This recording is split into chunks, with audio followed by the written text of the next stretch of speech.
Good morning mga boss, third floor guy Paul po muli. Ngayon papakita ko po sa inyo mga boss kung paano po ako maglinis ng kulungan po natin. Gamit ko pong panglinis mga boss ay Sunrox at powder na sabon. Lalagay po natin sa, ayan po mga boss, lalagay lang natin sa isang timbang tubig.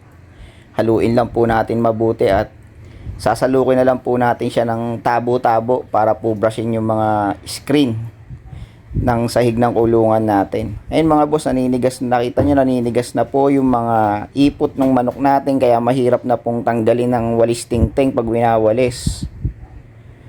Kaya kailangan na po talaga siyang brushin ng Sunrox at sabon. Gamit po natin Sunrox para po yung mga bakterya, yung mga fungi ay matanggal, para po makaiwas din tayo sa mga sakit